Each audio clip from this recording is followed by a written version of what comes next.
Good morning and welcome to Unfiltered Vision News, bringing you the news unfiltered Monday through Friday, 7 to 9 a.m. Eastern. My name is Dr. Ashaki Noni Nichols, and I will be your host. Good morning. Thank you so much for joining us here this morning on Unfiltered Vision News. And with that, let's get into our Kids Corner. Kid in school. He always had the newest toys and the coolest clothes, but today, something went wrong. During recess, Tom accidentally knocked Brad's new basketball into a puddle. Brad was furious. Tom said sorry, but Brad refused to forgive him. "You ruined my basketball," Brad yelled, pushing Tom away. Brad couldn't let it go. He kept thinking about how unfair it was, but his anger made him feel worse. Later, Brad saw Tom playing with others, laughing and having fun. That's when he realized, was it really worth staying mad? Brad took a deep breath and walked over to Tom. "I'm sorry I got so mad. Do you want to play?" Tom smiled, and just like that, everything was okay again. Sometimes forgiving someone doesn't just help them, it helps us too. Forgiving others makes room for more happiness, friendship, and fun. Yes. So just remember, forgiveness isn't just for the other person. It's really for us. Yeah. It's freeing when you actually are able to forgive. And it's hard. I'm not going to say it's not. There's been some of us out there, I would say the larger children at heart, right? The adults. It's like, are we ever going to be grown-ups? I don't know. I see our government. I don't want to get too far off track, but forgiveness is definitely for us, right? It helps to free our hearts and our minds. And sometimes it's hard to forgive, and you have to sometimes go back, right? And you'll know when you've really forgiven somebody, the moment you think about it and you start praying that God helps that person. That's when you know that you've forgiven them. When it doesn't hurt, right? When that thought comes to you. Because, Satan will use it against you to cause bitterness to grow. So don't let it take root. And with that, let's get into honoring God with our bodies. So God, please guard our mind and our thoughts. God, help me to fix my thoughts on what is true and honorable and right and pure and lovely and admirable. So I will think about things that are excellent and worthy of praise. God, please help my ears and help me to listen to your voice. God, help me to be quick to listen, slow to speak, and slow to become angry. God, please protect my eyes from sin's damage. God, I make a covenant with my eyes not to look lustfully. God, please speak life over my mouth. God, set a guard over my mouth. Lord, keep watch over the doors of my lips. God, please help our hands to serve generously. God, help me to do good to everyone, and especially to those who belong to our family in faith. And God, please protect our reproductive organs and help us to honor you with purity. God, help me to honor you with my body. And God, please protect our feet as we walk along your path. God, let your word be a lamp for my feet and a light on my path. And if you are new to Unfiltered Vision News, that is something that we say daily. We might say a different prayer depending on the day, but usually we start the day with honoring God with our bodies, just to set our hearts and our minds right for the day. So with that, let's get into our first article. So apparently Meta in YouTube, there was a case, and people were successfully able to go up against the tech giants. It was with social media companies after today's landmark jury decision. Meta and Google were found liable of negligence, failing to warn users about the dangers of their apps. NBC4's Darcia Phillips shares reaction from parents and both companies. Lawyers for the plaintiffs saying outside court today that this verdict is bigger than one case and sends a clear message to an entire industry that accountability has arrived. It's the first lawsuit to take tech giants to trial for social media addiction. And now Meta and YouTube ordered to pay $6 million total in damages. This is a landmark moment. It will reverberate. This is a righteous event and a righteous moment that makes me proud to be an American and proud to be a lawyer. The plaintiff, a 20-year-old woman referred to as KGM in court, sued Meta and YouTube, saying her use of social media as a child led to addiction and depression, and accused the tech platforms of using predatory tactics to hook kids on their apps so they can sell more ads. The jury found Meta and YouTube liable for negligence and ordered Meta, which runs Facebook and Instagram, to pay 70% of the $6 million. YouTube is responsible for paying 30%. A Meta spokesperson gave a statement in front of cameras after the verdict. Teen mental health is profoundly complex and cannot be linked to a single app. We will continue to defend ourselves vigorously as every case is different, and we remain confident in our record of protecting teens online. Google, who owns YouTube, released a statement saying in part this case misunderstands YouTube, which is a responsible streaming platform, not a social media site. In court, lawyers for the plaintiff targeted the company's design features, arguing they were deliberately built to be addictive, and the company's executives knew and failed to protect young users. Families who say their kids were harmed by social media celebrated the verdict. Being in that courtroom and hearing those answers from the jury, it's really validated, been a complete validation of what we've been screaming on the top of roofs about for years. They knew the damage, they assessed the risk, and they moved forward anyway. Experts say this case is likely just the tip of the iceberg, as more lawsuits are pending against tech platforms that may force a transformation of social media as we know it. So it has to send a stern message to the platform that maybe the courts and the legislatures will get involved in limiting the access of kids to social media that could hurt their mental health. Meta and YouTube say they plan to appeal the verdict. In downtown Los Angeles, I'm Darsha Phillips, NBC4 News. Yeah. So, I mean, yes, they will appeal. But people have been saying this for a long, long time, right? They have. And so I did, I went to Grok and I was like, okay, so what are we doing? So I said, will this verdict affect government agencies that knew the risk about this social media addiction and admitted it I meant to say years ago, not about years ago, but it says no, this verdict will not directly affect or impose liability on government agencies that acknowledged social media addiction risk years ago. It targets the private companies, right? Meta, YouTube, Google, for their own product design choices, not regulators or public health officials. So, what the verdict actually is, the YouTube link that is sent, it says the plaintiff, now 20 years old, testified that childhood addiction to these platforms worsened her depression and anxiety. The jury awarded $3 million in compensatory damages, right? 70% for Meta and 30% for YouTube, right? Some reports note additional punitive damages, bringing the total to $6 million. But the core finding is liability on all counts for negligent design, right? So it's not a criminal case, it's civil, right? And it's a private lawsuit. So Meta and YouTube plan to appeal. So this isn't a class action. This is just one person that went up against the tech giants and they were able to do it. Now, the government agencies did know and admit the risk years ago. Okay, so it says you're correct on this point. The U.S. government agencies and officials publicly flagged these exact issues well before 2026. This is more than likely, I'm not sure of their defense, but this is probably, if they were smart, they probably used this in their defense. So in 2023, the U.S. Surgeon General under HHS, so this was during the Biden administration, issued a major advisory on social media and youth mental health, warning that excessive use, especially more than 3 hours a day, doubles the risk of anxiety, depression, and other harms. It cited addictive design features and called for more transparency and safety measures from platforms.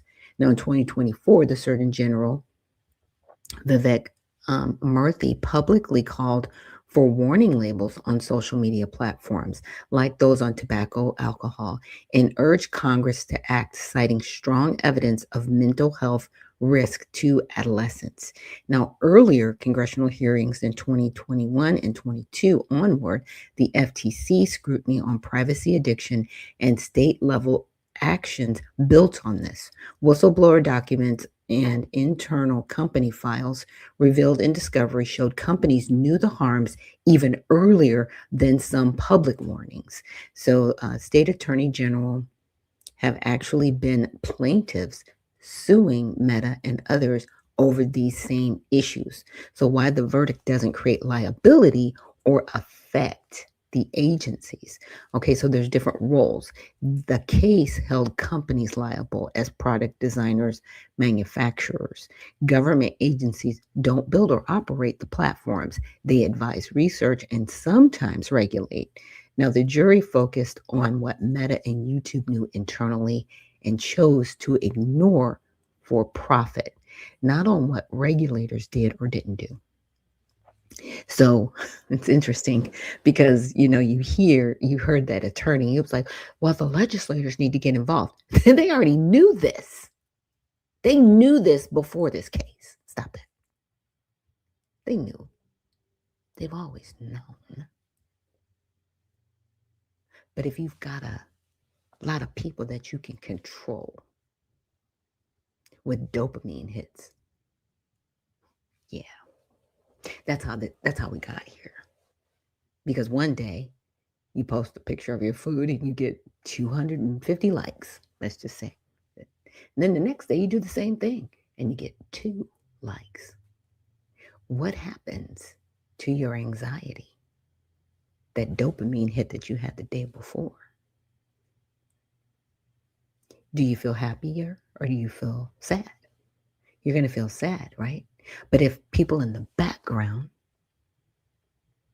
the administrators, are suppressing how many people see what you've posted, it might even be a little bit better than what was posted the day before. If they're suppressing, basically pulling the strings, they're getting you more addicted because you're depressed and you're like, oh, well, I was really hoping people would like it. Let me try again. And you try again and you get 300. And it's this up and down. And that's just basic. It gets a little bit more technical than that, but that's what the addiction starts. They push who they want. That's why it's called an algorithm, because they can actually control it. It's not organic. They push what they want. And that's why, even far beyond what Grok is telling me, I'm like, yeah, I think so.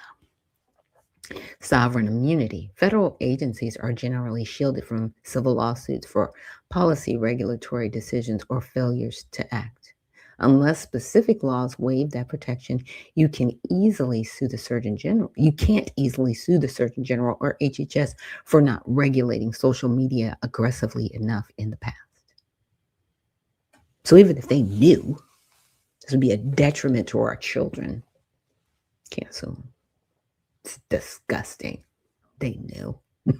No new exposure in this ruling. New coverage of the verdict focuses entirely on implications for tech companies, potential massive settlements, platforms, redesigned stock impacts, and pressure for federal laws like the Kids Online Safety Act. This is zero discussion of it opening the door to agency liability. Now, this is very interesting, again, because, I've had Melanie King.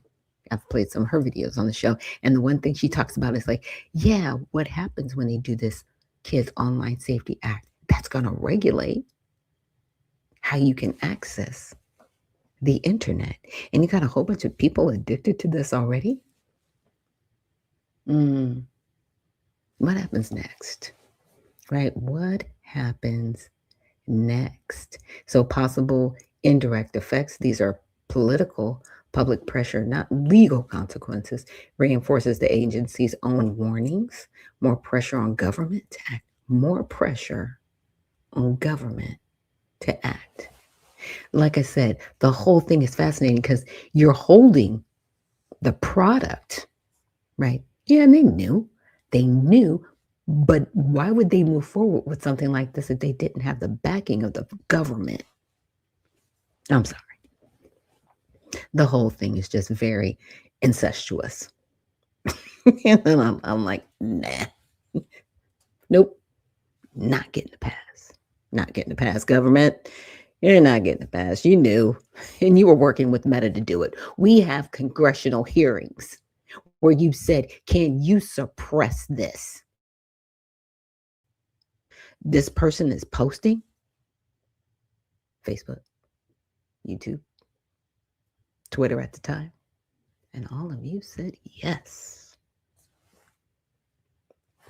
Yeah, I'm not going to pull up the receipts, but I'm just saying, you did that. Congress. You know what you were doing. But let's move on. Now, there's been something else that a lot of people aren't talking about, and this is the U.S. being insolvent. Yeah, you heard me. You heard me. So let's get into it. This is a bit of news that's not really being covered right now. The Treasury declares the U.S. insolvent in a bombshell report. All right.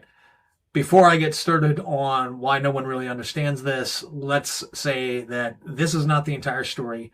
The United States has a lot of tools to work with. It's as bad and all at the same time not as bad as everyone thinks it is. But you really can't understand these numbers because the human brain just isn't set up that way. Let me put it to you this way. How many days does it take for 1,000,000 seconds to pass? It's about 11.57 days. That's 1,000,000 seconds. How long is 1,000,000,000 seconds? It's not what comes to mind when you first think about it. It's actually 31.7 years. So just how long is 1,000,000,000,000 seconds? Now that number is pretty easy to calculate with fourth grade level math, but the mind is going to struggle to comprehend the meaning of numbers that large. And this is really important because the United States just announced that it's broke. Okay, not really. And I'm not going to get into all the reasons why that's not exactly true in this video, but we're going to talk about it at some point. But it is officially insolvent and the media is really not addressing it. And I think the reason that they're not talking about it is because the numbers are literally just too big for the human mind to understand. The United States has $47.78 trillion in total liabilities and $6.06 trillion in assets. This is not even including the $88.4 trillion in underfunded or unfunded Social Security and Medicare obligations because the funding doesn't work that way. Okay, now these numbers, though, are just an abstraction on the page until we do a little bit of math using the whole time thing to illustrate this. So if I take this abstraction and I tell you that 1 trillion seconds is 31,688 years, it becomes a little bit easier to understand the scale of this issue. So the U.S. has 41.72 blocks of 31,688 years in liabilities in a dollar per second metric after we subtract out our assets. And so it's still not really understandable just by looking at the number written on a page. But what if I told you that even if we decided to pay down our liabilities by $1 billion a day, or $365 billion a year, that would take 41,720 days to pay down our liabilities to match our assets. Well, that doesn't sound too bad, right? Well, so it's only going to take, let me see here, 114 years to balance our liabilities with our assets on $1 billion a day? Yeah. Like, what? Again, I'm glad he broke it down this way because you feel like, am I crazy? Am I not? Right? So I, of course, put this through Grok and asked the question. It says, yes, according to the video, the United States is presented as insolvent. All right. Now, here's verification from official sources.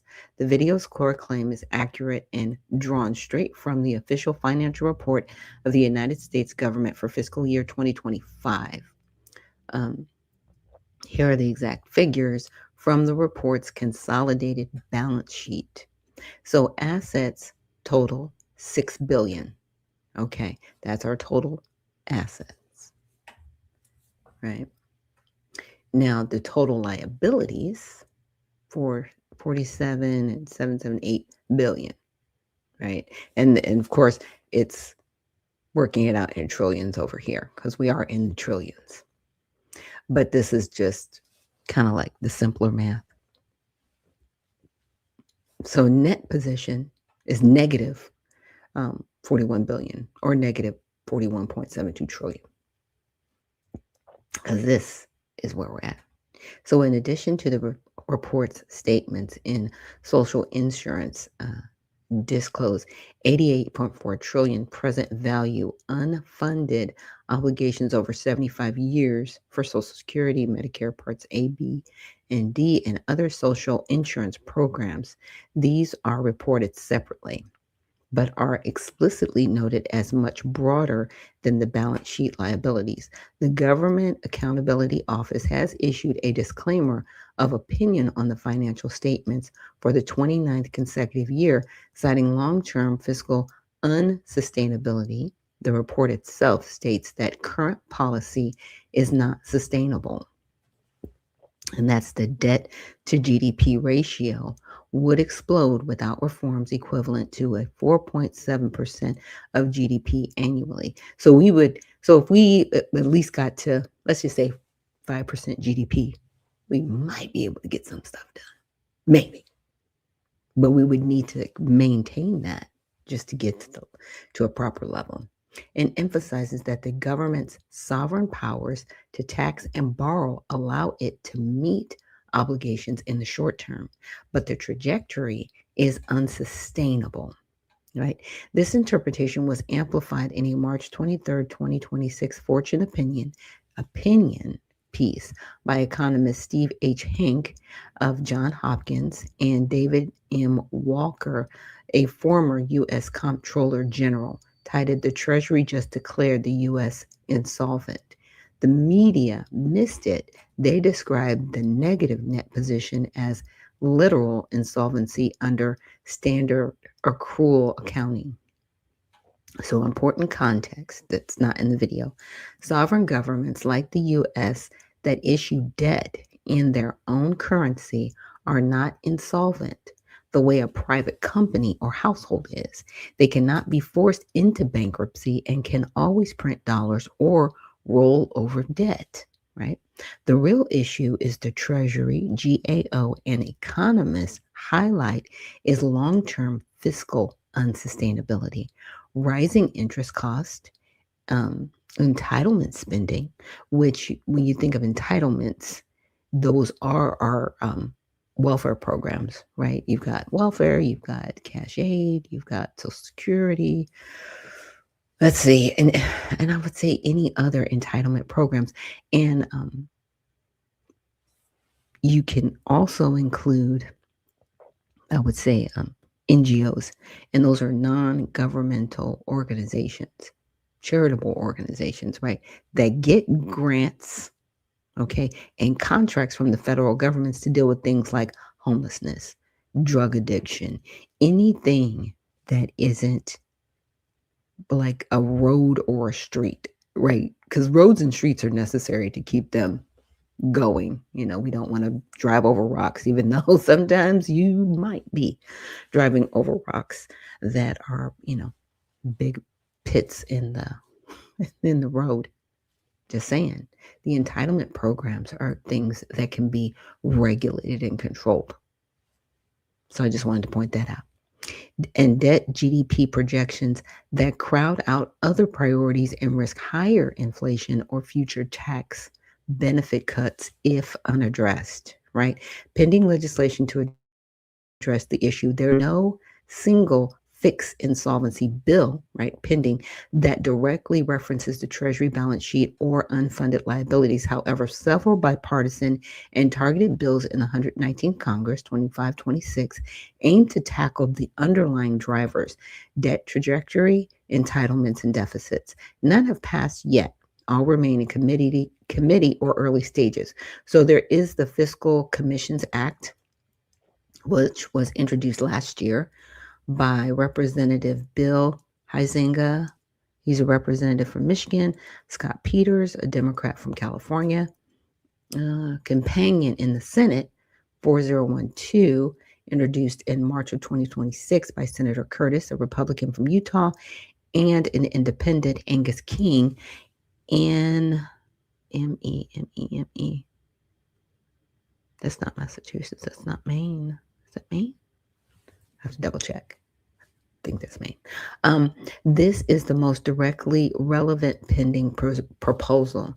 It would create a bipartisan 16-member fiscal commission, lawmakers plus private sector experts to develop a comprehensive plan stabilizing the debt, achieving a sustainable debt to GDP ratio long term, and improving 75-year solvency for trust fund programs like Social Security and Medicare. Approved recommendations would get fast track consideration in Congress, right? It has bipartisan co-sponsors, but is still referred to committees and has not advanced to a floor vote.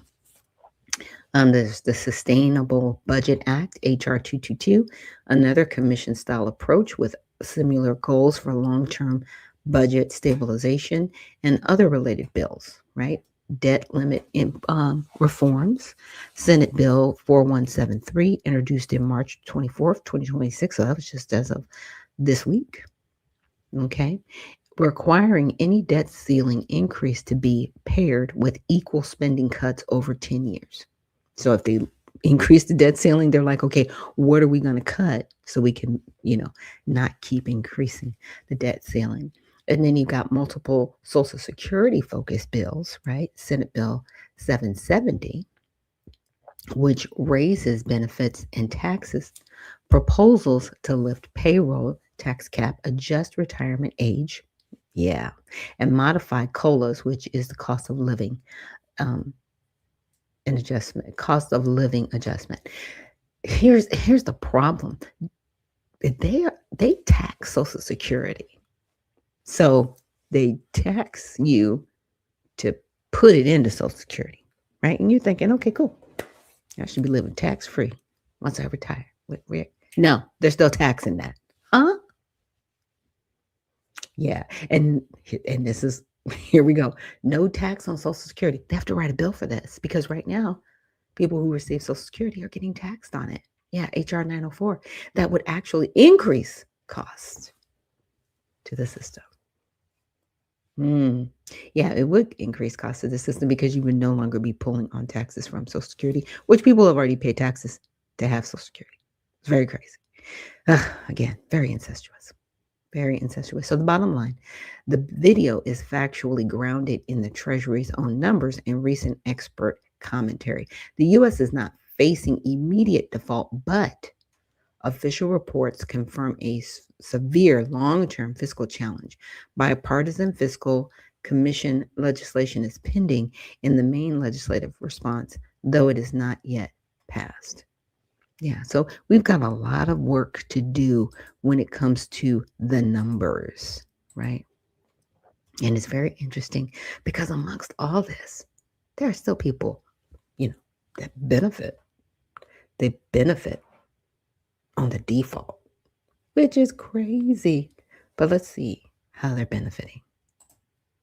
$80 million oil bet just before Trump's announcement. Within seconds before Trump's ceasefire post, traders placed extraordinary large oil future bets, roughly 5,100 contracts on Brent WTI crude oil. 13 million barrels were traded between 10:49 to 10:50 GMT, worth well over $500 million. Some reports cite 6,200 contracts at 580 in that minute immediately after Trump announced at 11:05 GMT, which is like 15 minutes later.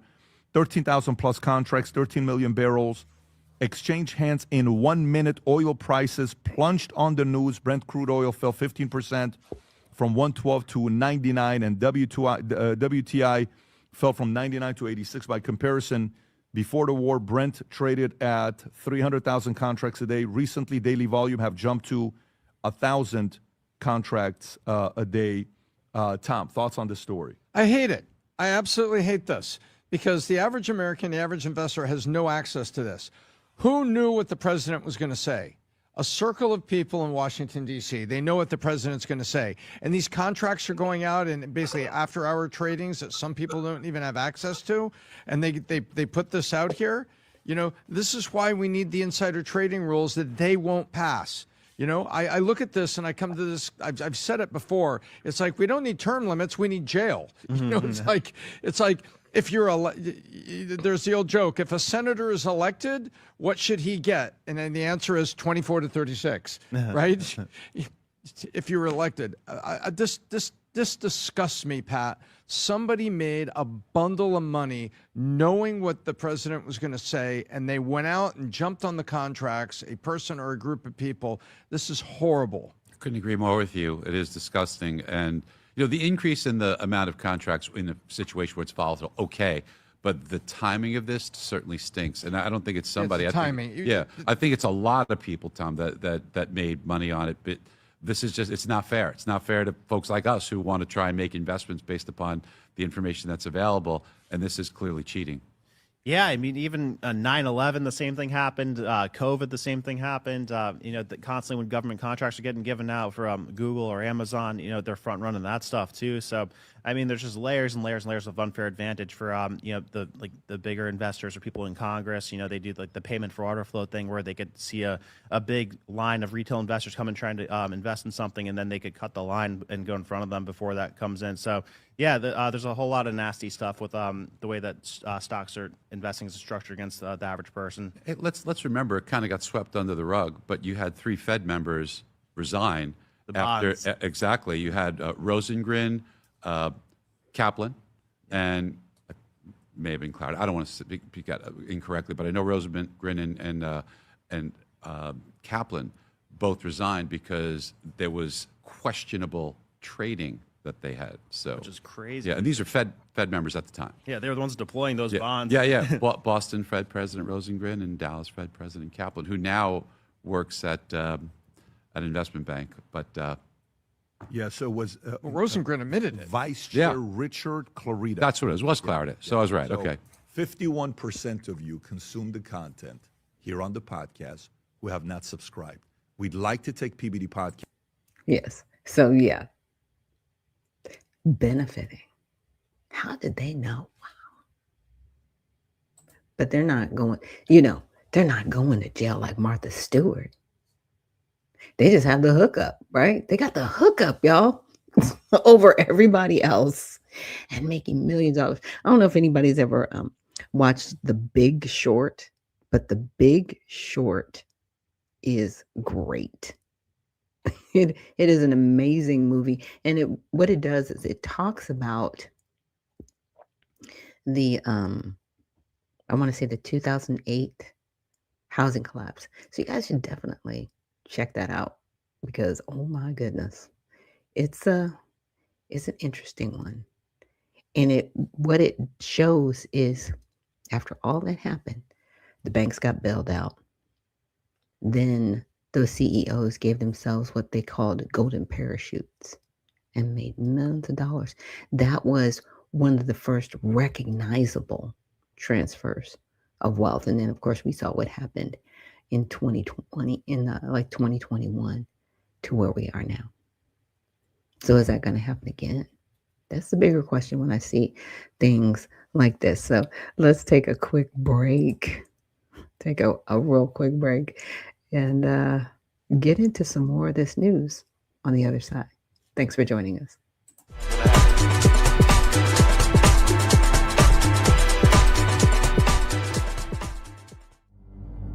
A life empowered is closer than you think.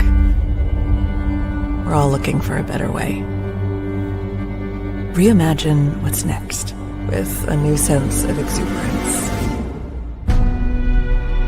Why not power on like you mean it? Or power off blissfully? A better sleep is a better awake. You've never moved like this before.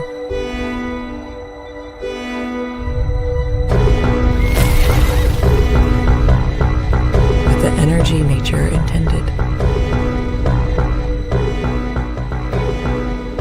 Imagine reprogramming the way you look at the speed of science.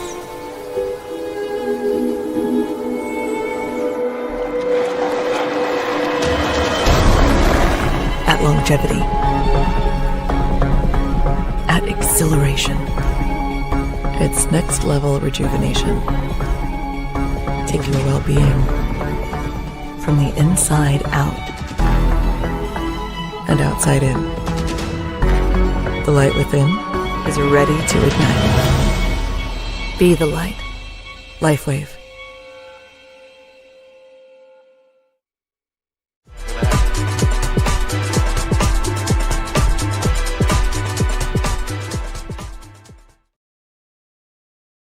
And we're back. Thank you so much for joining us here on Unfiltered Vision News, bringing you the news unfiltered Monday through Friday, 7 to 9 a.m. Eastern. My name is Dr. Ashaki Noni Nichols, and I will be your host. And that was a promotion from LifeWave. And if you would like more information, check out lifewave.com/Noni CMS LLC, and you will get yours truly, me, myself. I am a distributor for LifeWave, so I can answer any questions that you might have about the product that you saw in that ad, which is X39. And what it is a patch that actually helps your cells to regenerate. And everybody has a different experience. With me, it has helped me with a feeling of sensation in my back. I'm someone who had back surgery years ago, and it has really helped me. So if you want more information, again, check out lifewave.com/Noni CMS LLC. And that's how we kind of keep the lights on around here. And if you want to definitely help the channel more, you can check out unfilteredvisionnews.com and buy some merch or buy a subscription to the channel. So with that, let's get into some more news. We may have a special guest coming on, just making sure that they have the right links to join us this morning. But let's get an update from Promethean. And Trump made clear that the discussions with Iran are real. And asked why he trusted the process, he dropped this bombshell. Because they're going to make a deal. They're going to make a deal. They did something yesterday that was amazing, actually. They gave us a present, and the present arrived today. And it was a very big present worth a tremendous amount of money. And I'm not going to tell you what that present is, but it was a very significant prize. And they gave it to us, and they said they were going to give it. So that meant one thing to me: we're dealing with the right people. President Trump is not only dealing with the right people in Iran, he's dealing with the right people in the region, the ones who matter in this conflict. Pakistan, the Gulf states, Turkey, and back channels into Iran itself. Now look at who is not in that room, who he is not dealing with. The United Kingdom, the European Union, NATO. Not only are they not in the room, but the British, the Europeans, and their insane green policies are literally out in the cold, and with them their proxy war in Ukraine. But that's not what the mainstream media says. They say Trump backed down or blinked. That's the story they're selling. But what the media covers up, or what too much of the magosphere just doesn't get, is that Donald Trump has created a new diplomatic space where nations and their real economies are the currency of the realm, not imperial manipulation. I'm Susan Kokinda. I've spent decades studying the empire's great game and how financial control, managed conflict, and energy dependence are used to keep sovereign nations in line. I know what the map looks like when the system is losing. And right now it is losing. So if you want to understand the transformation taking place in the world, like, share, and subscribe so you can stay in touch and we can expand our reach. Here's what I'm going to cover today. First, who is at the table as Trump works to settle the Iran conflict and the new diplomatic architecture it represents. Second, who is not at the table, why Europe has reduced itself to irrelevance. And third, Ukraine, and why Zelensky's frantic maneuvering this week tells the whole story. So who is actually doing the diplomacy to resolve this conflict? The Wall Street Journal told the story this week, and the roster is pretty remarkable. Foreign ministers from Egypt, Turkey, Saudi Arabia, and Pakistan gathered before dawn in Riyadh last week to work out a diplomatic off-ramp. Egyptian intelligence opened a direct channel to Iran's Revolutionary Guard. Turkey worked the phones between Iran and Egypt. Oman carried messages on maritime security. And the president confirmed it himself, first in these remarks to the press. We have very much in mind our partners in the Middle East. As you know, a lot of them were surprisingly hit. And I was surprised to see it, and so was everyone else, but they're very much in mind in the discussions. And then the president acknowledged Pakistan's role by reposting Prime Minister Sharif's statement, which said, subject to the concurrence by the United States and Iran, Pakistan stands ready and honored to be the host to facilitate meaningful and conclusive talks for a comprehensive settlement of the ongoing conflict. Now look at that roster. Pakistan, Saudi Arabia, Egypt, Turkey, the Gulf states. All of these countries are members of Trump's Board of Peace, the architecture he began building with the Abraham Accords, and now operating at full speed under the pressure of a shooting war, while still lining up billions in investment for rebuilding Gaza. And that pressure is doing something else entirely, something the media is completely ignoring. Iran and its proxies in neighboring countries are being isolated and defanged.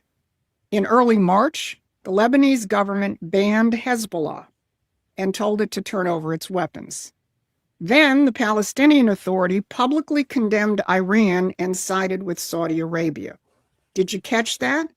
The Palestinian Authority condemning Iranian attacks on Gulf states and reaffirming solidarity with Saudi Arabia. And Hamas, Iran's own proxy in Gaza, is now seriously considering a disarmament proposal from Trump's Board of Peace. The entire axis of resistance, rhetorical edifice, has crumbled. Iran's military capacity is shattered, its supply lines to its proxies are severed, and the leverage is gone. Unlike decades of managed diplomacy, which kept the region in permanent war, Donald Trump is doing what no one has been able to do for a very simple reason. He doesn't play the imperial great game. He actually wants peace, built on genuine economic development. Now, notice who is not in that room. No British Foreign Secretary, no European Commission representative, no NATO quartet. The players who dominated Middle East diplomacy for decades are simply absent. And in terms of the military conflict itself, they are worse than absent. They've been AWOL, and the president has publicly called them out on it. Now, if you want to understand the magnitude of this shift, how the old strategic geometry of globalist institutions and ideologies is being replaced by American principles of statecraft and real economics, then you should subscribe to Promethean Action's free newsletter. This is big history, and we're going to give you the roadmap. The link is in the description. So why are Europe and Britain irrelevant at this table? Because their own policies have collapsed their economies and have stripped them of any leverage. That was noted with not a little bit of irony by Kirill Dmitriev, the head of Russia's Sovereign Wealth Fund and one of Putin's chief interlocutors with the United States. Here's how he put it. Europe can finally enjoy the success of both its green and Russophobic agendas. No oil, no gas. This is not a taunt. That's a statement of physical fact, which even the Telegraph admitted with the headline, Europe facing fuel shortage within days, warns Shell boss. The EU built its entire post-Russia energy strategy on the assumption that Gulf LNG would always flow because the City of London had always managed those checkpoints, just enough to let Europe's green fantasy be semi-functional. That assumption is gone. And here's what makes this the empire's worst nightmare. It's not just that the strait is disrupted. It's that there are now two energy superpowers who have decisively broken from the green agenda and the rules-based order, and they're not shy about it. Here's Donald Trump this week posting the numbers on American dominance in fossil fuel production thanks to his policies. First, in terms of oil production, then in terms of natural gas production, again, all as a result of his policies. And here's Dmitriev posting Russia's dominance across all natural resources. Think about that. The United States and Russia simultaneously flexing their sovereign energy power in the same week, while Europe scrambles. No longer playing by free trade rules, no longer deferring to green energy mandates. Sovereign nations acting like sovereign nations. So what did Europe do this week when faced with all of this? They blinked twice. The European Union, which has been slow walking a $750 billion LNG deal with the United States for months, suddenly fast-tracked it for a vote this Thursday. And then, quietly, with almost no fanfare, Brussels pulled its scheduled April 15th vote to permanently ban Russian oil imports, citing current geopolitical developments. They haven't put that back on the agenda yet. What that means in plain English, they can no longer afford the ideology. Dmitriev said it best. Green agenda, Russophobia, no oil, no gas, no seat at the table. And nowhere is that loss of a seat at the table more visible than in the situation facing Ukraine. Because the patron Zelensky has always counted on is Europe, and in particular Britain. And Europe just spent this week proving it has nothing left to offer. The New York Times, of all places, captured Zelensky's predicament with this headline. Zelensky sends negotiators to the United States, hoping to revive peace talks. But catch the subhead. The Ukrainian president has said he has a very bad feeling about the effects of the Iran conflict on Ukraine's own war. The week before dispatching his team to Washington, though, Zelensky himself went to London to try and shore up support from his main sponsor. The Telegraph called it his Don't Forget About Me tour. While in London, Zelensky met with King Charles for an unprecedented 5th time and addressed the British Parliament in person for the 2nd time. That's Zelensky working his British relationship as hard as he can because London is the patron he knows. But here's the problem. Britain has no energy cards left to play. Starmer can sign defense declarations and talk about not losing sight of Ukraine, but he cannot supply what Trump's New World configuration runs on, which is oil, gas, and physical economic leverage. He doesn't have it. Zelensky's very bad feeling is well-founded. The war in Iran is not a distraction from Ukraine's situation. It's a clarifying lens of a new strategic geometry. The energy and economic framework that sustained the British-directed proxy in Ukraine is being dismantled in real time. Europe can't fund it. Britain can't underwrite it. The United States has moved on to a much bigger stage of history. So look at the map. The players shaping the new Middle East are Pakistan, the Gulf states, Egypt, Turkey, sovereign nations engaging with the United States administration that deals in physical reality, not imperial management. Europe is screaming for the energy it spent years sabotaging its own access to. And Ukraine's most powerful patron is a country which is pretty much out of cards. They said Trump had no strategy. The map says otherwise. Iran did send Trump a present this week, and the old world order got nothing. Because this is a new world, being shaped by the principles of economic and political sovereignty and led by Donald Trump. Promethean Action is building a movement that understands that. So please become a member or contributor and help advance that fight. This has been your Wednesday Brief. Thanks for watching. Please take a... Yeah. So that gives you a very different perspective than a lot of the coordinated talking points out there right now. I definitely respect what she's saying, because it's like, okay, that's actually happening. There's proof that it's happening, but that's not what you're being told. That's not what you hear. So it keeps this disruption going. And I know a lot of you out there, and I do appreciate my audience, because I think you guys are super smart. Right? You guys are super smart out there. You're like, yeah, we know. Putin owns Trump. Good. Is it? Does he really? Does he really? Is he owned by everybody? Like, he's owned by Putin. He's owned by Netanyahu. He's owned by a lot of people, right? But the question comes back to, for me, is, are we sovereign? Because, a lot of people will ask me, well, you're a Trump supporter. I'm like, no, I don't support Trump. I support the seat of the presidency, because people will come and go out of that seat. And it really comes back to really respecting our government and making sure that our government is in alignment with what we need. Now, he's doing a lot of things that are far different from most presidents. He says himself, and you'll see him in certain interviews where he says, I am a negotiator. This is, this is what I do. I negotiate. I make different things happen. So, like, okay, gotta respect it. All right, okay. I see our guest is here. So let me bring him on up to the stage. You guys have seen him here before. It is Simon Nully. Okay, let me bring him up. Hi, Simeon. How are you? I'm doing marvelous. How about yourself?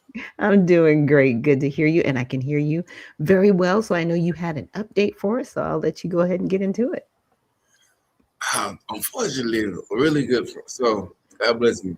I'm also a CEO of a company called Multinational Investment, and we deal with investment trade throughout the globe. Two of our partners were supposed to be here today. I really wanted you to meet with them. One of them, his name is Mr. Miller, right? And the other, he's a sheik in Saudi Arabia.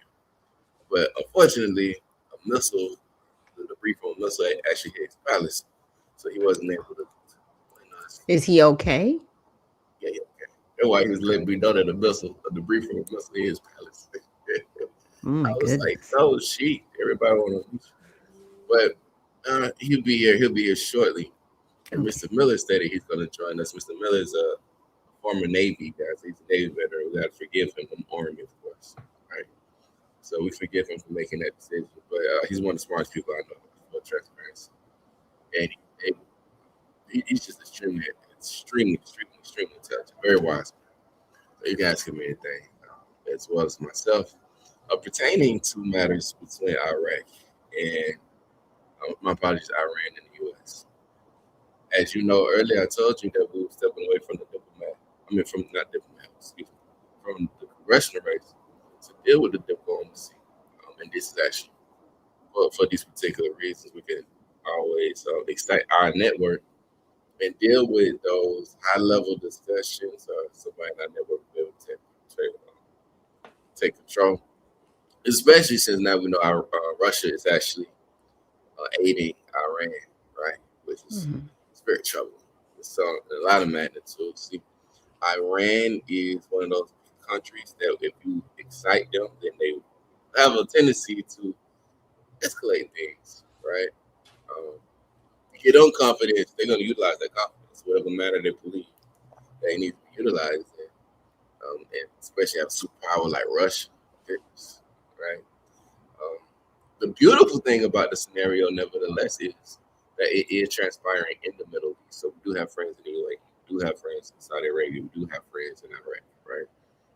Sheikh himself, he's actually from Iraq, and he got his Sheikh title in Iraq, I believe, and then moved to Saudi Arabia. So there are additional levels where he can actually meet with people. He actually currently in a meeting with the son of the president for Iraq right now. They're having their discussions. We want to speak with the United States and how we can mend some of these relationships and work together. As when you have a scenario of this magnitude where you have global unrest, you're going to need global network to bring a lot of the stability in place.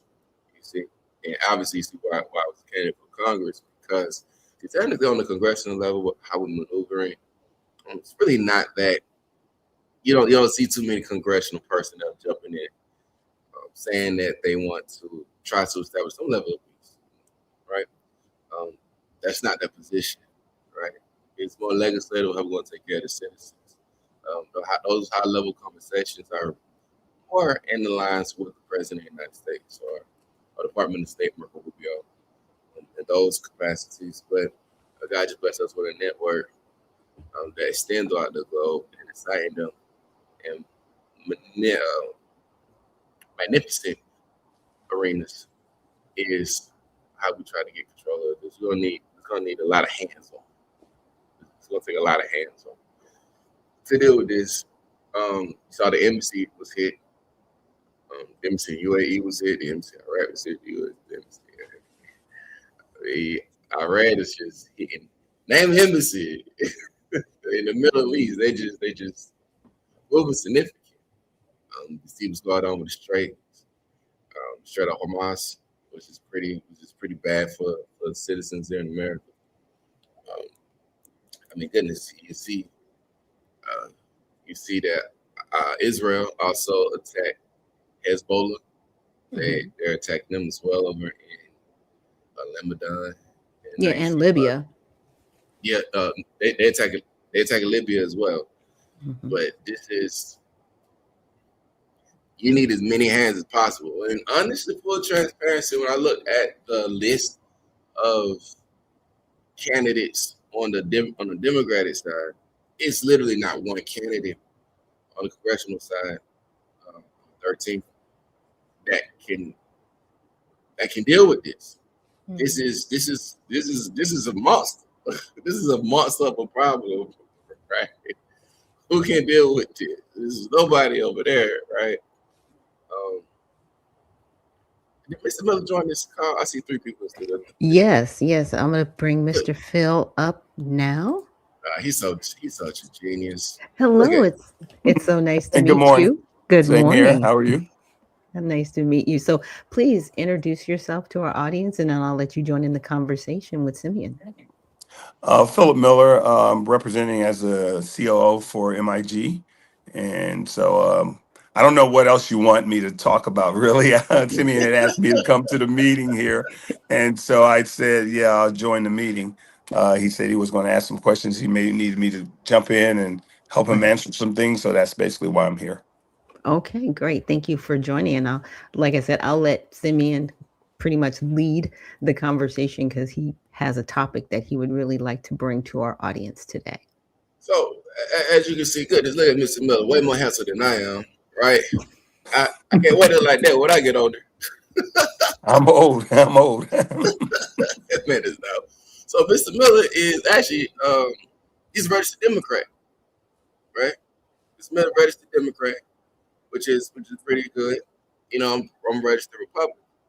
You see, but when you have these types of relationships, these types of alliances, and how we work together, obviously in the company with multinational investment group, like you stated earlier, like I stated, and in the sheet, he's also part of us as well. We have to come to a understanding that it's not about parties at this moment in time. It's not about greed at this moment in time. It's literally about alliance, how we can work together to move forward, to settle down tensions across the globe, and see what we can possibly do. Because at the end of the day, even though you're a Democrat, even though you're a Republican, right? I will always say MIG is the most important company on earth, right? If you're an American, if you're a Liberian, whatever citizen that you may be, you see, currently at this state of time, we all need to pull together. We all need to pull together because we all live on this globe together, right? We all still inhabitants of this great paradise, this great bubble that we live in, this beautiful marble called Earth. We're all here together for peace and humanity to move forward. That's what we need at this moment in time to work together. This is my brother right here, Mr. Philip Miller. So again, like we were talking about earlier, Mr. Miller was discussing the U.S. as it relates to Iran, right? And this tension is currently going on, right?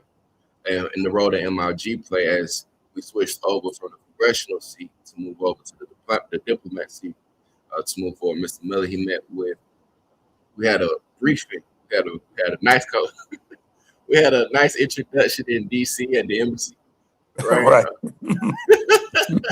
Yeah. A nice introduction at the embassy.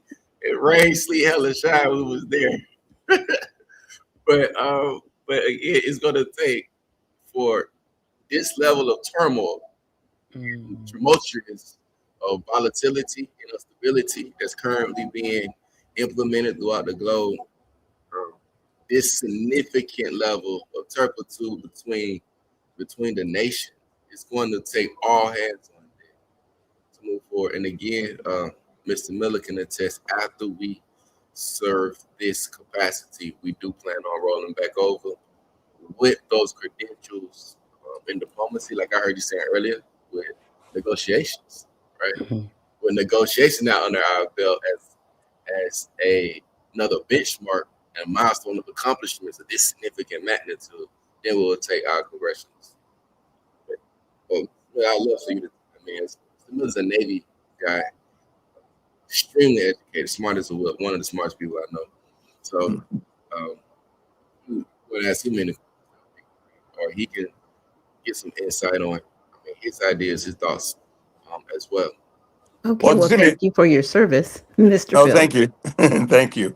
So, Simeon, I had come on here because, I thought we were going to talk a little bit about, some of the technologies that we have, Okay. in our company, right? And Mhm. so, with part of the company that I was a part of is called Disruptive Robotics and Engineering before I came over to MIG. And so MIG is actually going to probably engulf, DRE, which is the short name for it, Disruptive Robotics and Engineering. And so we've been in government contracting for many years. I'm a Lockheed Martin guy. I worked for him for about 13 years. Left from there and went and worked for V2X. I worked for Computer Sciences Corporation. Won many contracts for the government and everything, Homeland Security, cybersecurity. I done aerostats and all kind of contracts that I've won over the years.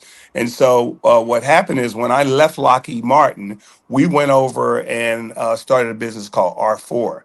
And so in that business, we've had many products that we developed because we was doing counter IED work, right? So there was a ton of people being blown up, of course, tripwires and all of that, and we had to have detection devices in order to be able to pick those things up so that we can forewarn our troops.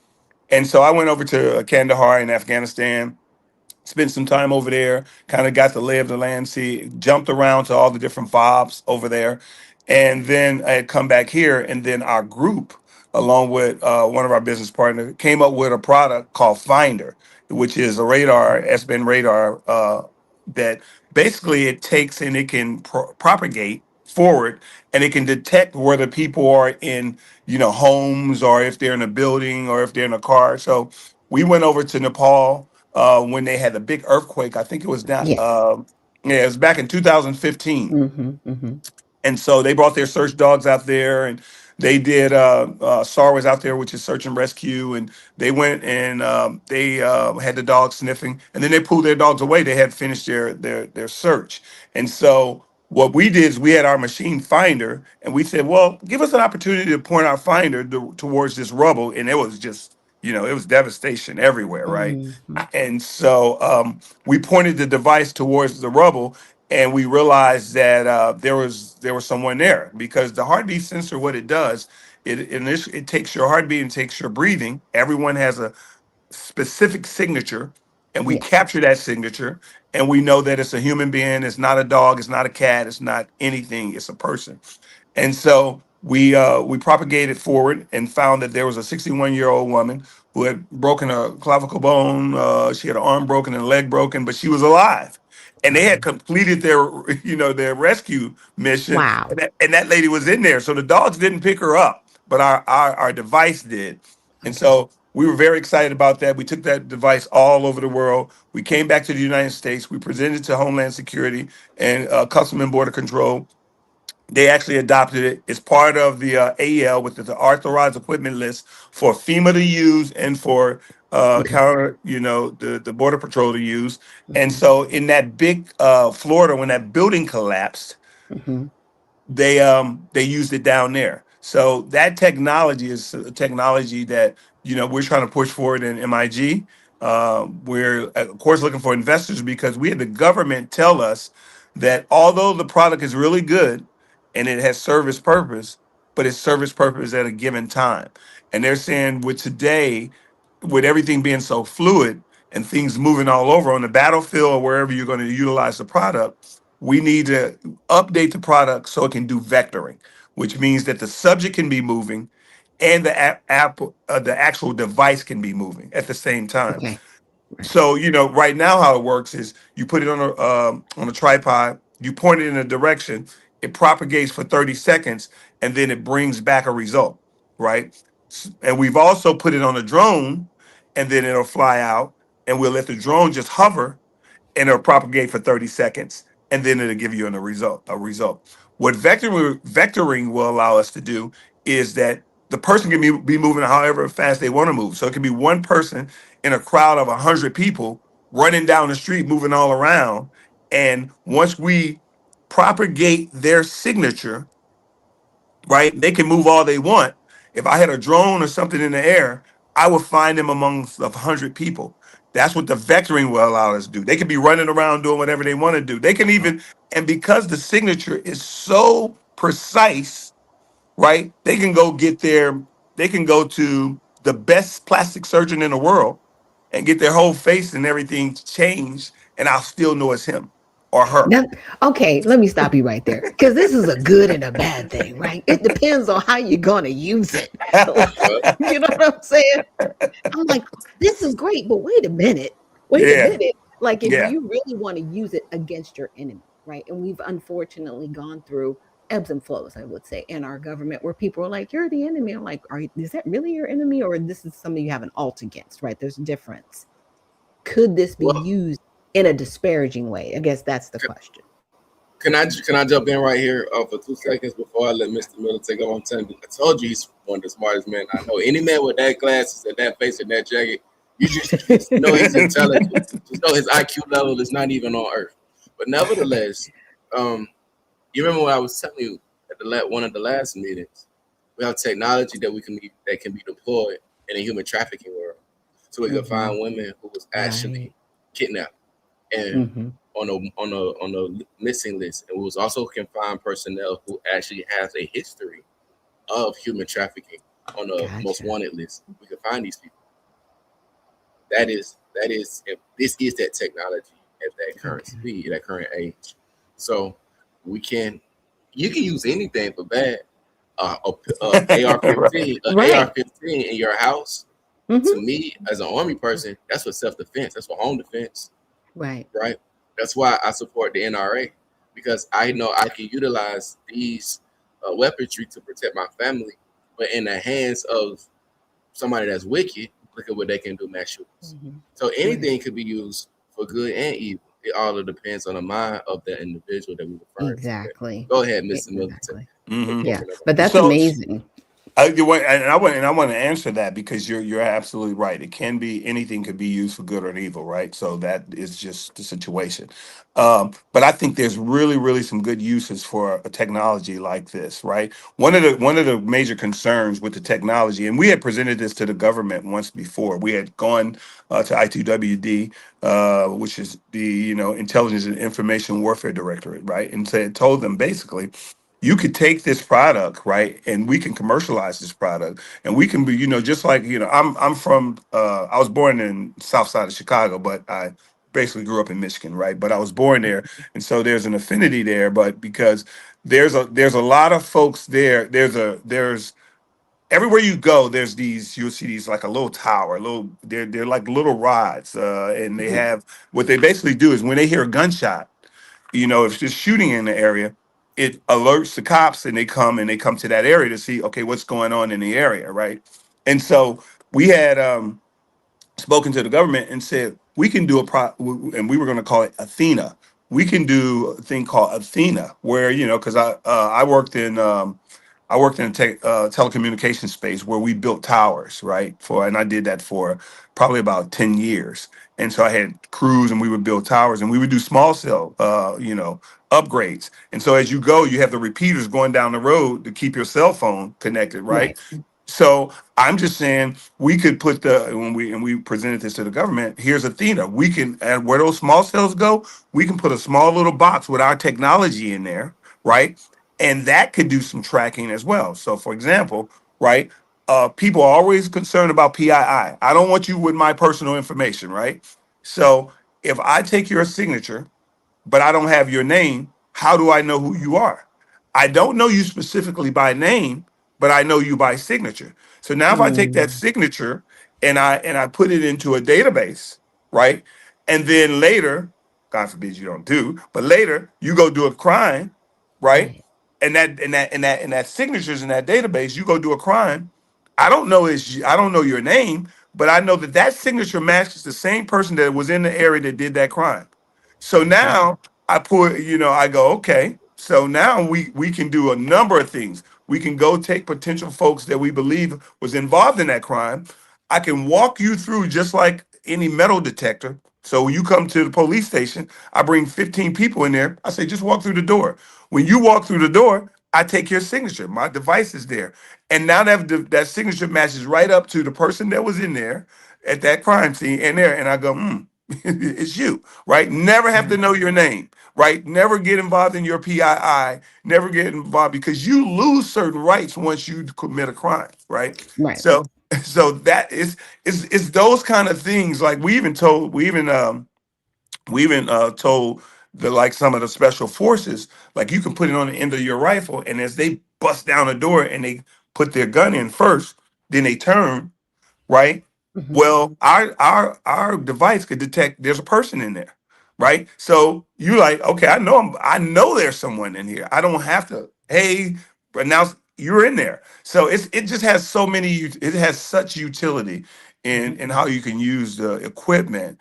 And we even had some of the African folks say people are running through the bush because they're taking the tusks from the elephants. And once they Yes. do that, they run through the bush. So the reason why they said it'd be nice to put that on a drone and then fly over top and know that somebody's down there running through the bush, right? And so just things like that. And that's why we're looking for investment to get this product to a place where it can be vectored. And if we can do that, we have utility for the government, utility for commercial use, ability to patent it in a number of hospitals and all across. So yeah, there's just a number of ways we can use the product. I'm really surprised that the government doesn't want to use it. It's They did. interesting. They Oh, they did. did. They Yeah, they did. did. They did use it. And what they're Oh, telling us now. So the government purchased about the last purchase we had from the government was probably in 2007, 19 or 2000, maybe 19 or 20. And they okay. bought 10 boxes, right? And they bought Okay. each one of the boxes for $150,000, right? Because we had mass produced them, so the boxes Right. was much higher. And so and they bought them and they utilize them, right? So but they're telling us this technology is not what we want. It's not quick enough. We don't want something we got to sit on a tripod and let it propagate for 30 Right. seconds. Mhm. It's got to be able to move, so yeah. Gotcha. Gotcha. Yeah. So now that you have, I should say, upgraded the product, now it could be a little bit more beneficial. Well, we have not upgraded the product because Okay. we use in order to get that product where it's at, the current product that we have boxes right now that does exactly what I'm saying. But to get it Mhm. to the point where it's vectoring, where the subject can move and the device can move, will take some engineering, right? Gotcha. And so we use the NASA engineers to help us build the original version of this product. We use some very, very, very smart engineers, right? Not And as smart as so you, bro. Not and as smart. says they way smarter than me. They're very, very smart engineering I would love to see engineers. And that. so we need those type of people again to do the upgrades. Okay, And well, and we need the funding to do everything. So we've been out talking to folks trying to get them to do it. With AI, people Okay. are they're somewhere else now. So if I'm not Okay. mistaken, Mr. Miller, so doctor, again, this is multinational investment group, right? As well. Um, Luckily for the Democrats, you see, the company was actually the on the campaign trail as our advisors, and as you see, they didn't stand a chance, doctor. It wasn't even close. But nevertheless, we do establish peace. We love peace throughout the globe. So the company is deploying in this magnitude. Again, we are able in the sheik. If the sheik was on the call, he'd be able to jump in. But sheik, that's another story. But if we were able to, the sheik actually had a missile that hit the debris, hit his palace. Right. Unfortunately, Mhm. and we was talking to the sheik yesterday. Mr. Miller told him that he was able to capture 10,000 drones at one time. Extremely impressive. that's the new product. That's the new product we have out there. That's not the hard to beat detection one, which is Finder. Mhm. This product is called B Commander, and the product that we have now is we went over to the UAE for a demonstration, and the UAE was able to detect 500 drones. Most folks can't detect fiber drones, right? Mhm. And so we got to come up with a way to do that, right? But they were able to detect 500 at a time. our system is able to detect 10,000 at a time, right? Wow. And so just the likely it just decreases the number of hits that can occur when you can detect more drones, right? So you won't be able to stop all of them, because what's happening is you got the various types of drones, and in fiber drones, in some cases, they get through some of your counter, UAS types things that you're trying to do. But Right.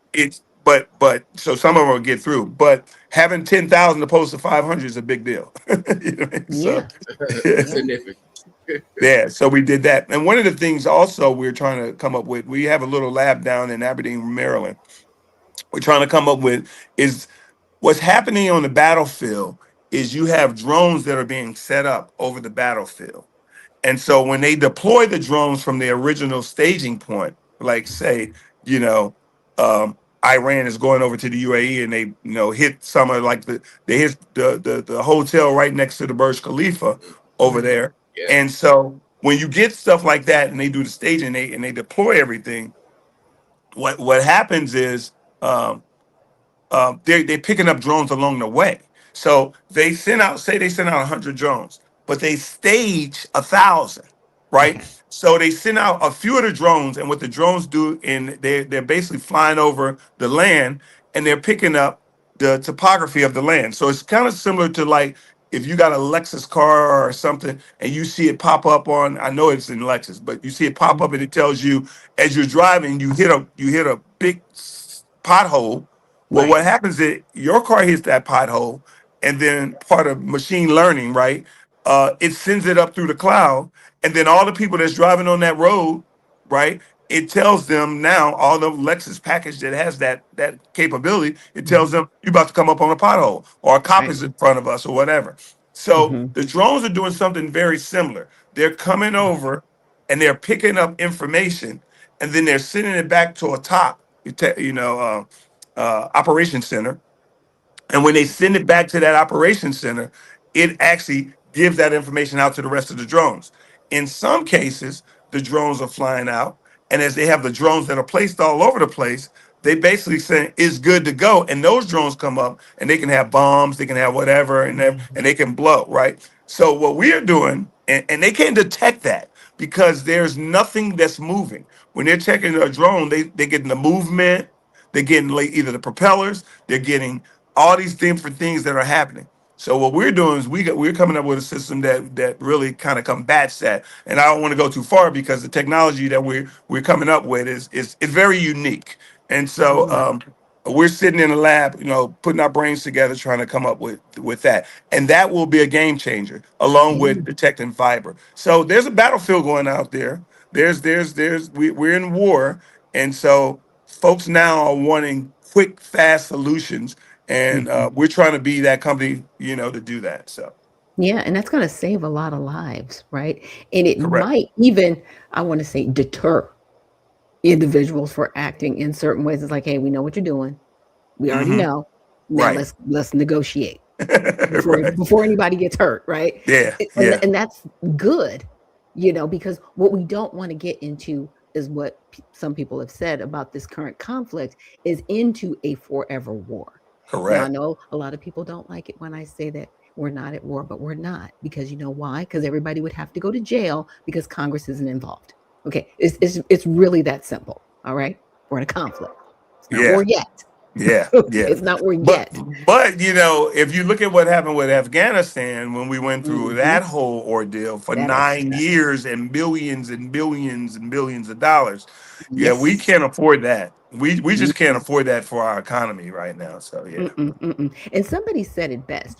This isn't the World War II era where oh, we're at war and now we're making all of these products, right? Because war Correct. used to be beneficial Right. because then it would cause jobs in a particular area, which is defense contracts. That's It's correct. not like that anymore. That's right. That's right. We That's are in right. a totally different industrial revolution where it's like, okay, we're still consumers, we're still not making anything. So, what does actual war look like if we go to war? It's more informational and it does come back to negotiation. So, thank you for the information that you've given us. Is there anywhere where our audience can, you know, find you, support you, and in your endeavors?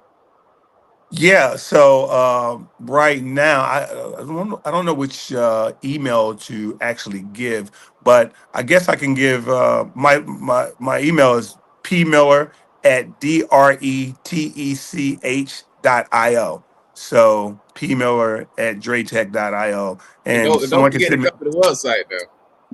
Yeah, yeah, and so we do have a company website too, which is what is it now? MIGmarkets.com. MIG.markets. Yes, yes, yes. Mm-hmm. So they can, of course, go to MIG. But one of the things you said there about not doing anything and building anything, I just wanted to make this last point. You know, the I guess they did have a meeting with Northrop Grumman, like our government had a meeting Yes. with Northrop Grumman and trying to pull them in because we're running out of ammo or whatever they need to build there for as munitions are concerned, and so. But even that doesn't get the kind of jobs back in like the World War II and like that era. It just doesn't present those type of jobs. And that's very unfortunate that we all service, and we're really not developers and inventors anymore, right? So, Right, right, right. And that's what I'm looking forward to getting back to because, yes, with the advent of technology, obviously manufacturing looks different, but it has to be tangible, right? And so right. it's moving forward, but it's like, okay, well, kind of how do we move forward without destroying ourselves, right? Without working around ourselves and working our way out of a job, right? Yeah, my, right. my husband and I talk about it all the time. It's like we are in such a rush to eliminate ourselves from the process of development, right? With Yes. the advent of technology. So I'm really hoping with more technology it'll help us as human beings to be a part of that ecosystem as opposed to eliminating us from Absolutely. the ecosystem. I want to say another thing too as well. So I'll let you guys have last words and then I'll let you move on with your day. Go for it, Mr. Miller. I know. I just appreciate you guys inviting me to this meeting here. So, not much for me to say. If anyone, again, wants to contact me, it's at pmiller@dretech.io. Wonderful. And the company website, Mr. Miller. Okay. And markets. I forget what it is, Simeon. So you give that out. MIG.markets. Okay. And the last thing that I want to say, we did acquire some medical supplies that you're aware of. And we thank Mr. Miller and the team for assisting in that transition. So we was able to acquire those medical supplies. Our company, again, Multinational Investment Group, we are in a position, a very unique space that we can support countries as well as pursue legislation seeks as well as support countries in peace. In this magnitude, we are looking into working with the Sheikh to deploy some of these medical supplies over to some of the embassies that was hit during these magnitudes, during these strategic battles that Iran, that's what they call it, in the strategic battle. So what we're currently doing is supporting those embassies and supporting the citizens across the country, across the nation, across the world, abroad. Letting them know that they still have friends. Not everybody's enemies, so we can bring these things together. In the same portion, we still do have technology that's able to protect the citizens from these devastating attacks. You saw what happened in Lebanon, where 10,000 citizens was actually displaced, with 10,000 citizens died, 1 million citizens was displaced in Hezbollah, and also across the grid. So we have what it takes to continue to push for peace, fix those areas, clean up the messes, as well as still protect citizens while we move forward, trying to find a way to seize all of these battles diplomatically, since there was a 15-point ceasefire that was transferred from America to Iran. Iran did respond with theirs, with their list of demands. So we are trying to do everything that we can in our capacity to assist the embassies, the companies here for the support. Again, this is the main reason why we switched over from the congressional to the diplomacy, to bring on technology to kick in some level of negotiations, and see what we can do as an entity to move forward. Wonderful. Well, thank you so much. And please let the Sheikh know just our condolences if anyone was lost in that tragic incident, and that our prayers are with him.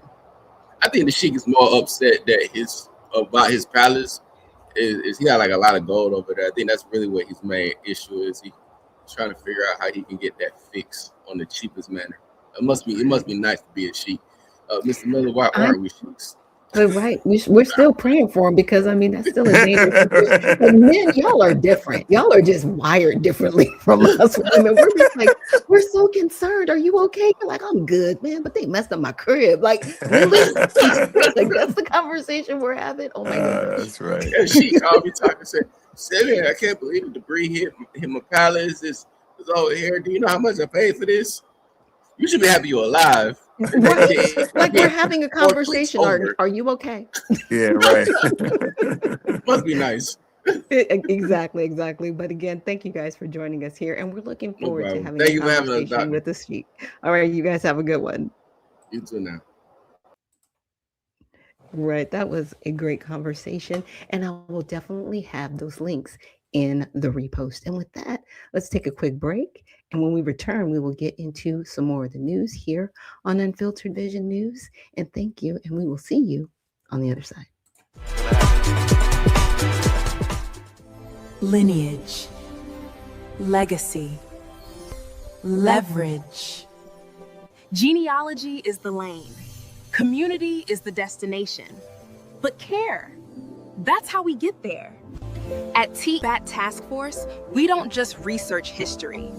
We reclaim what was stolen.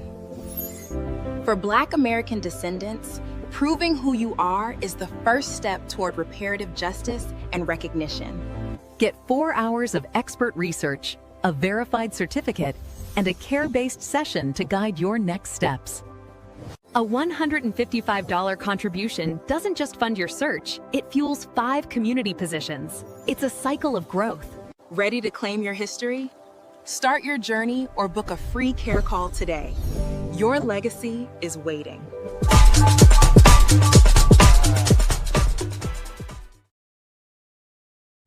Good morning, and thank you so much for joining us here on Unfiltered Vision News, bringing you the news unfiltered Monday through Friday, 7 to 9 a.m. Eastern. My name is Dr. Ashaki Noni Nichols, and I will be your host. Thank you so much for joining us. And if you were joining us in this last segment, we had Simeon Nully.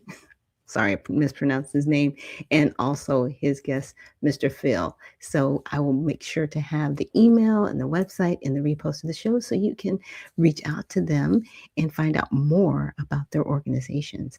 So with that, let's get back into some more news. All right.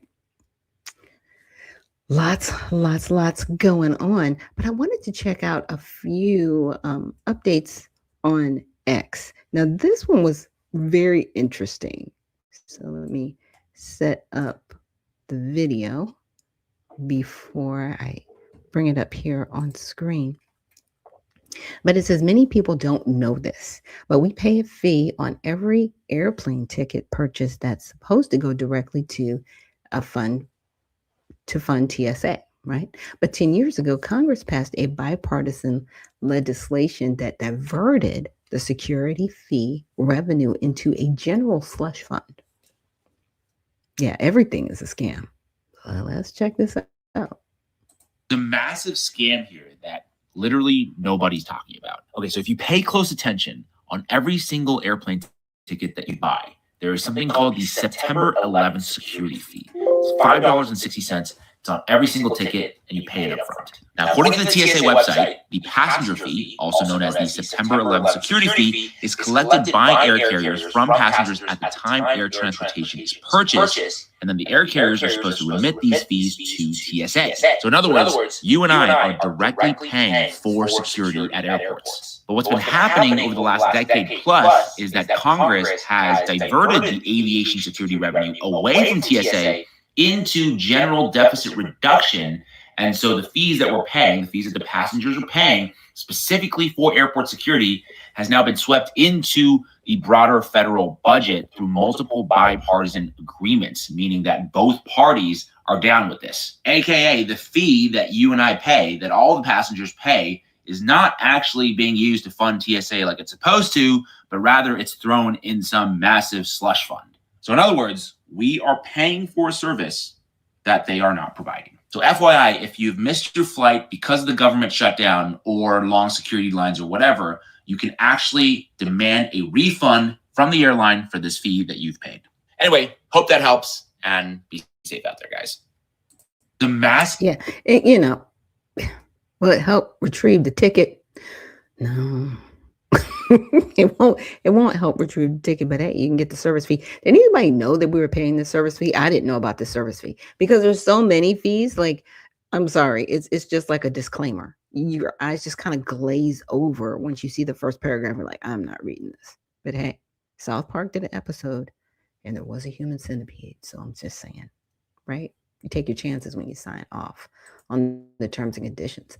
But let's get back into this. So it said, yes, the claim that the ex post is accurate. So passengers pay a federal aviation passenger security fee, also called the September 11th security fee or 9/11 fee, on every U.S. originating airline ticket.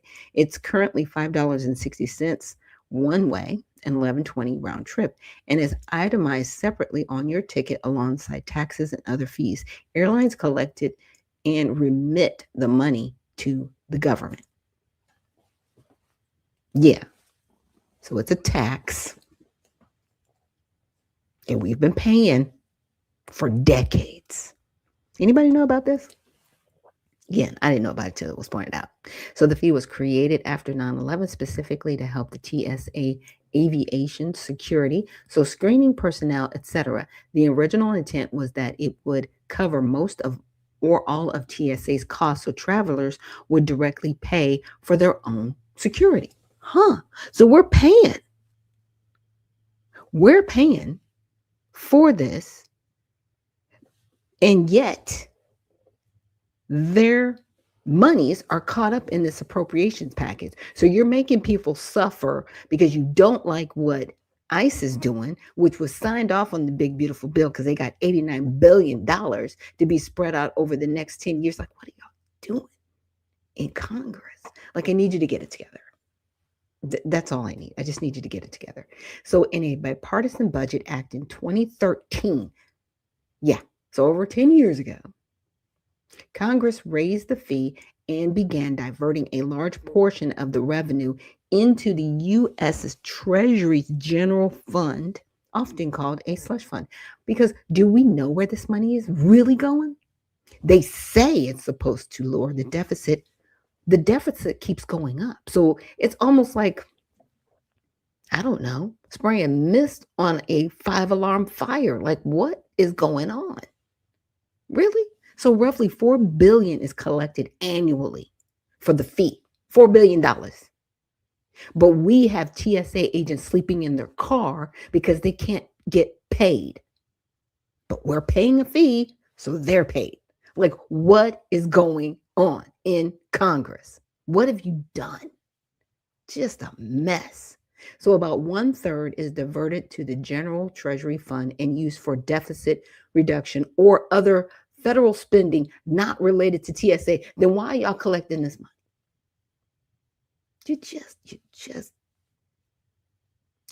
Anyway. So one false small fixed amount, $250 million, goes directly to Aviation Security Capital Fund for specific TSA uses, mainly check bag and screening equipment. So we've got great screening equipment. Like I said, one day we're going to walk into the airport, because after what people are going through, they're going to demand efficiency. And they're going to be okay, even if they have to be like Gattaca and give blood when they come in so they can be identified, as long as they don't have to stand in line for 6 hours. This is not about freedom. This is conditioning. So we will accept a solution worse than the problem it solves. And our government is creating this nonsense. Like, I need everybody to see through it. I really do at this point. You got to wake up off the matrix. Sorry. So only a small fixed amount goes directly to the Aviation Security Fund for specific TSA uses, right? The rest of the TSA's budget comes from annual congressional appropriations, not automatically from the fee revenue. Right? So there's parts of it. So the tax that we pay, this 9/11 tax or fee, That's part of it. And then the rest of it comes from appropriate. I get it. But it seemed like the best use of that money would have been to develop a rainy day fund. So if there is a government shutdown, TSA workers can still get paid as a stopgap until you guys resolve your issues. Why are you making other people suffer while you're getting paid? If y'all go to recess before this is resolved, you better not, Senate. You better fix this before any of you step foot out of Washington. You will be met with torches and pitchforks. Sorry. I'm just saying that metaphorically. When you go home on your break, you better fix it because this is ridiculous. Truly, truly ridiculous. So I say, can TSA workers sue for this money since it should be in their budget, right? At least part of it. And this is no. TSA workers cannot successfully sue to force the diverted portion of the aviation passenger security fee into their budget or payroll. So it would fail because the diversion is explicitly authorized by federal law, specifically the Bipartisan Budget Act of 2013, which amended the original post statute. I mean, it's really disgusting. And I'll make sure that I have this linked so you guys can see the rest of it. But it's just gross what our government is doing and just how they're going about some things. Now, there's another, let's see, post that I wanted to share with you guys. And this, I want to say this was as of yesterday, but I wanted to go back, to here. Let me see if my post is in there because I replied to this the other day. Those are the key purposes. All right. Sorry. Let me go to my page. It's going to be kind of funny when I go to my page because I'm going to see myself on here. But I replied to that post and I said, this is a disgrace, but the TSA, that they diverted the TSA to a general fund. And so I went and actually found the legislation. So here is the first part of it. I can bring it up. Yeah. So it's Title IV, Transportation, the Aviation Security Services. And what it does is it repealed the amendment. And just trying to find, so the limitation fee. So fees imposed under the subsection shall be $5.60 one-way trip air transportation that originates in the airports and deposit receipts as follows. Let's go over to this.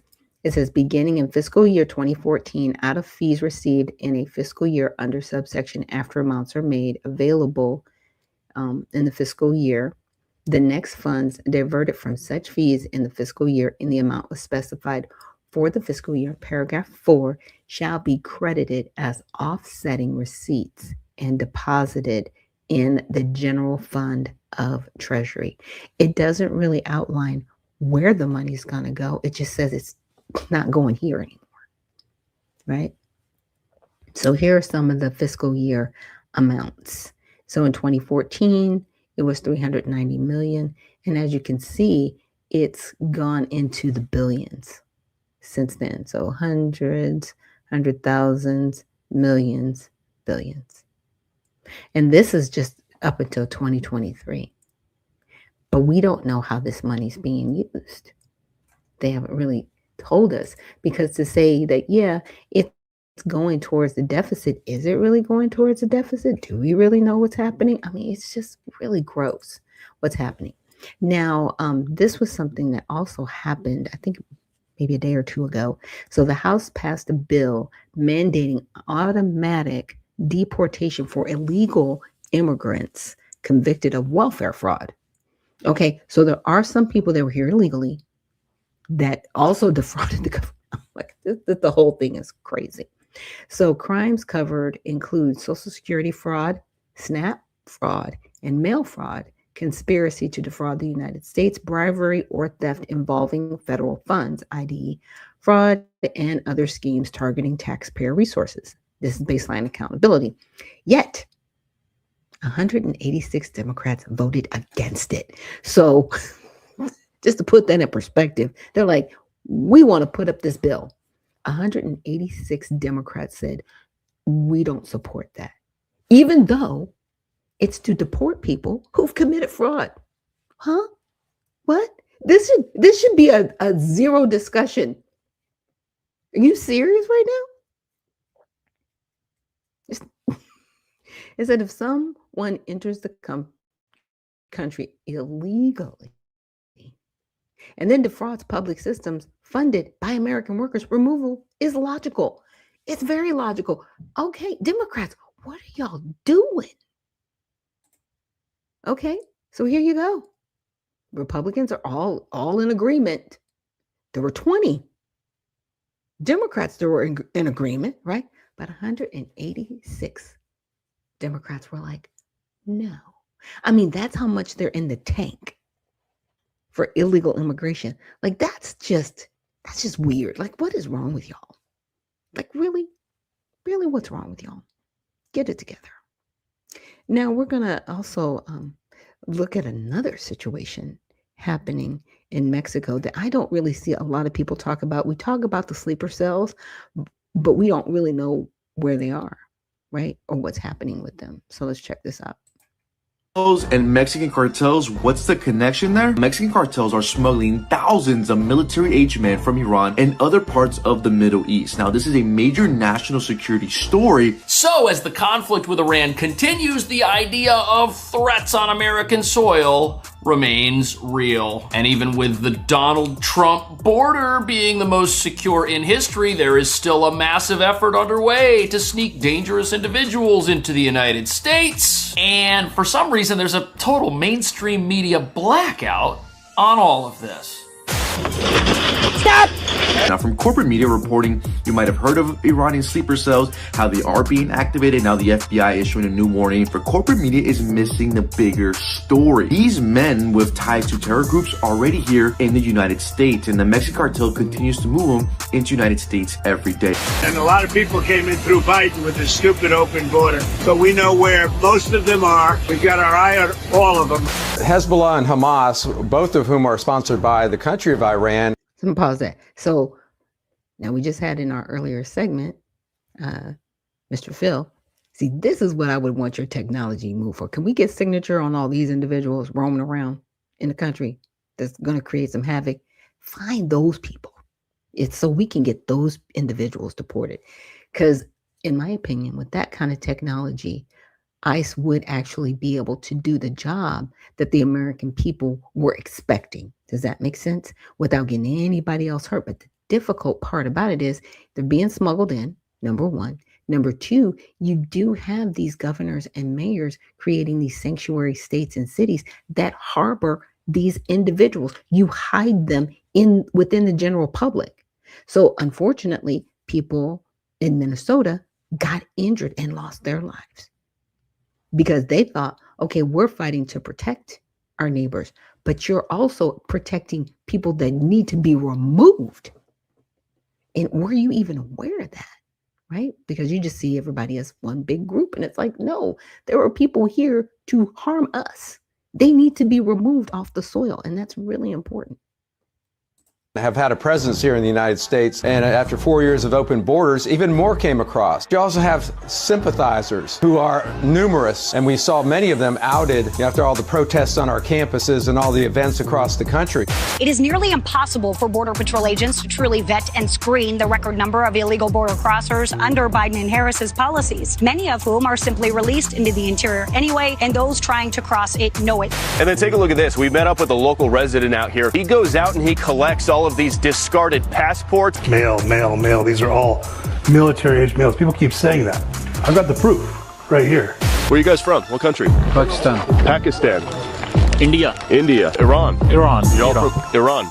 So this story was glossed over before as not being a big deal when the border was open, but now that it's still happening, nobody wants to talk about it, because if you realize that open borders immigration with zero consequences might be a bad idea, how are you going to vote for it in the next election? And how are you going to put one political party in this country back in power, who will just call not the Republicans a party that's aligned its political future with America's enemies, who also want unlimited illegal immigration for purposes that go from making money to the preservation of despotic regimes on the other side of the world. And all of these groups, the politicians, the cartels, and the regime, they've all got a common enemy. And who might that be, you ask? Well, that's normal, everyday Americans who work hard every day to make this the most prosperous country on earth. That's who all of these groups are aligned against. And now we're learning that the criminal organizations selling backdoor access to America continue to maintain newly unearthed connections with foreign military powers, creating a nightmare scenario for public safety inside our country. And that brings us to the real reason this is today's reality. For 4 years, the border was wide open, and these groups that were sneaking people into the country and creating crime pipelines into the heart of America, well, they've got all that infrastructure, and now there's a conflict that people are really worried about. A conflict which we were all told was never going to happen, because we were told that the regime in Iran just needed a nuclear program and ballistic missiles for peaceful purposes somehow, not to wage war on their neighbors or on America, even while they promised to do this for decades. Nope, the American people were told this was not a big deal, and only a small number of the folks coming across the border were a security risk at all, disregarding the fact that any security risk greater than 0% is completely unacceptable. And this is something our entire government has been aware of, even if it may have not cared in the past. If they try to hit us back, have you been briefed about how many Iran sleeper cells there could be inside the U.S. right now? I have been, and a lot of people came in through Biden with this stupid open border. But we know where most of them are. We've got our eye on all of them. So the president says he knows that there are some of these groups inside our country. He says he knows how they entered the country, and with the U.S.'s unrivaled intelligence, the ability to keep tabs on these guys, that's been the number one thing keeping America safe during this conflict. But as you're about to see, criminal groups still have not changed their ways. They still want to team up with each other and make money and harm our country. And independent journalists have uncovered criminal networks active in Mexico right now aiding Iran. Mexican cartels are smuggling thousands of military-aged men from Iran and other parts of the Middle East. Now, this is a major national security story because these men have ties to terror groups. And these men are already here on American soil. Now, from corporate media reporting, you might have heard of Iranian sleeper cells, how they are being activated. Now, the FBI issuing a new warning that Iranian drones could potentially strike the West Coast. But corporate media is missing the bigger story. These men with ties to terror groups are already here in the United States, and the Mexican cartel continues to move them into the United States every day. Wow. So, as of mid-March, look at that. Jorge Ventura, News Nation reporter, he's doing his own investigation on this, and he's got proof these crime networks are still out there bringing people into our country during a time of conflict. Now, these criminal organizations, these cartels, they're not as busy as they were during the open border of a few years ago when they were making $13 billion a year, but apparently there's still big money being paid by groups that want to smuggle potential military assets into our country, money which is coming from the other side of the world at the worst possible time, which makes its way into the pockets of criminals who just want to make money no matter what the fallout from their activities is. I just arrived here in Tijuana, Mexico for our national security story on Iranian sleeper cells, but also special interest aliens like Chinese nationals and more from other countries in the Middle East. Now, right behind me is this Islamic mosque that has caused national security concerns. I've been speaking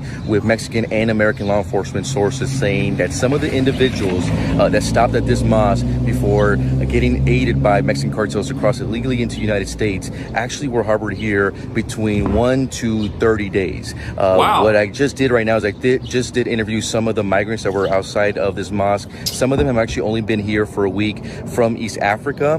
One of them did confirm that one of the individuals at this mosque is from Iran.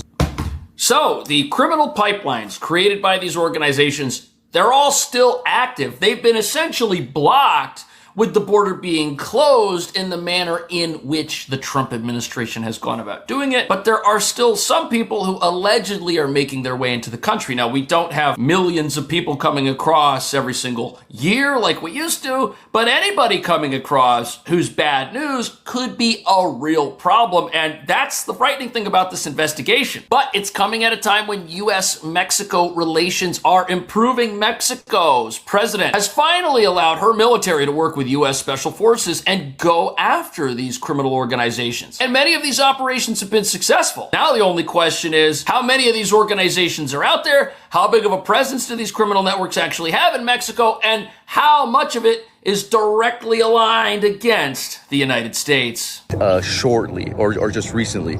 And they did deny an interview. We tried to get an interview with the director. They denied, and we did put in some requests before we actually arrived today, and were denied. And speaking to some of my sources, they say that some of the men here in the past, especially under the Biden years, were special interest aliens and had ties to terror groups.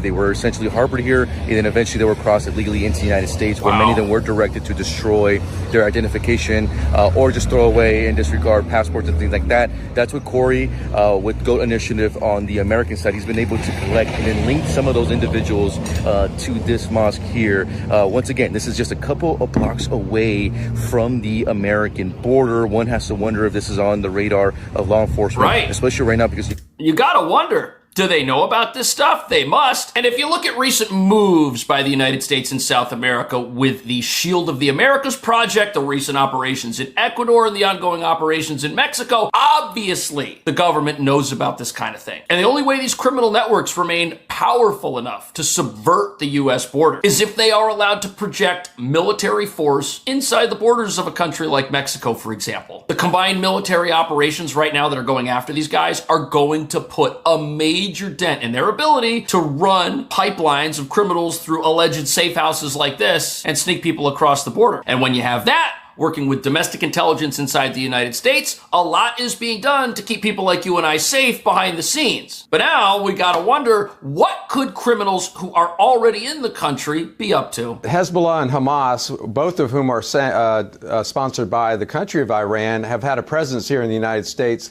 going way back to the 1980s. I mean, they are state-sponsored terrorist organizations. And after 4 years of open borders, even more came across. You also have sympathizers who are numerous, and we saw many of them outed, after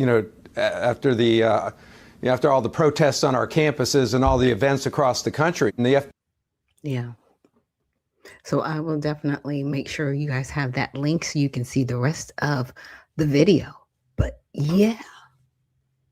So even though there aren't a majority getting across, there are still some that are trickling in. And why are you here? I don't want to hear this. Well, people are looking for a better life thing when you're military-aged men or women with children. No, you're invading and you're trying to cross over here illegally. And any of these NGOs that are supporting this need to be shut down and investigated. See, we don't have enough auditing on our governmental side to shut this down. Shut the money off. And a hit dog will holler. That's all I'm saying. So thank you guys so much for joining me here on this Mighty Men Thursday. And tomorrow we will be back with our Prayer with Friday. So now we know what we definitely need to pray for. So remember, stay well, stay focused, and stay unfiltered. We'll see you in the next one.